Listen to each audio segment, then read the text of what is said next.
Maki.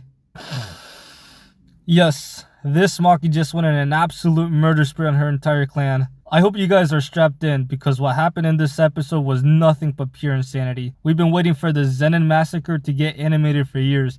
And let me tell you, Mappa did not just deliver, they cooked. They wasted no time having Naya be his typical self, arrogant, cocky, and for lack of better words, a total dickhead. This man really starts roasting Maki about the burns in her face that Gojo's blast gave her. This man has absolutely no chill. Surely Naya's comments about Maki's face will come back to haunt him. Maka and Naya continue trading words. Naya goes on about how no one notices her anymore, and then he proceeds to ask her if he should bully her like he used to. Look, we all knew this guy wasn't exactly nice, but damn, he's out here trying to win the Villain of the Year award in the first 5 minutes of the episode. Maki just stares him down and dips. She doesn't even give him the satisfaction of the response. Maki heads down a creepy tunnel to the Forbidden Vault to build her arsenal with cursed tools. And we get a quick flashback of Megumin and Maki yapping about him being the head of the Zenin clan. We then cut to Maki's mom screaming at her, and of course, Maki just starts ore farming. Then we hear something no child ever wants to hear coming from their parents.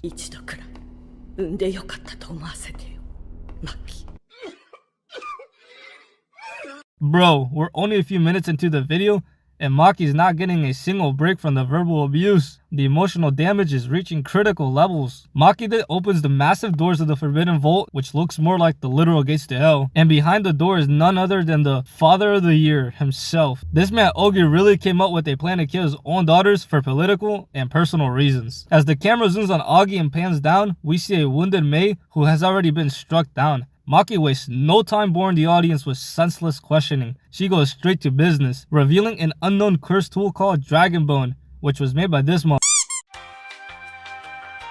They both strike, lighting up the whole room with the spark of the impact. Maki starts spinning around like she's part of the Lego Ninjago, and she cuts Ogi's katana clean in half, but Ogi is a hater to the core. He turns this broken katana into a straight up lightsaber and cuts down Maki. He then proceeds to drag the wounded twins to a punishment room filled with cursed spirits, but not before trauma dumping them about how they're the only reason he wasn't the head of the clan. The copium is insane. This is when things take a massive shift. We finally learn about the identical twin curse. Essentially, Maki and Mei are two individuals who make one person. If one wants to grow, they are limited by the other. Maki was born with a physical heavenly restriction and Mei was born with curse technique. So as long as Mei lives, Maki can't reach her true potential because she technically still possesses a tiny drop of cursed energy due to Mei. Mei recognizes this. To let her sister live, she sacrifices herself, taking all the cursed energy with her and creating a replica of the soul-splitting katana, but not without a final goodbye and a final request. Everything from this moment forward is nothing but straight hands. The definition of it's on sight. We cut to Augie walking back thinking he's won. When he senses the cursed spirits have been exorcised, he feels Maki's kill intent aura, a remnant of Toji. Bro prepares to use a strong attack only to get one tapped. We are then directed to the Zenin clan assembling to defeat this Avenger level threat, all while refusing to believe she's actually about to beat the brakes off of them. Mappa then proceeds to bless us with Maki participating in a Mr. Beast Survive All 100 Kukura members video. Maki is just having a field day at this point, creating a bloodbath with an old samurai style fight scene. 2 minutes is all it took her to wipe them out. They try to sneak attack her from behind. They couldn't even pull that off. She just stands there. The Zenin top gunners show up just to serve as target practice. Maki blitzes 2 skilled sorcerers in seconds. Dog, she literally snatches their throats. Then they try to immobilize her and she starts flexing her way out of it, reminding us why muscle mommies are top tier. She breaks the user of the technique whose name doesn't even matter because, well, he's dead. They try to deco punch her to death, but it's too late. Before they even know it, they're back in the main menu. Then Naya spawns. We get a flashback of his childhood where he's calling Toji names, revealing that this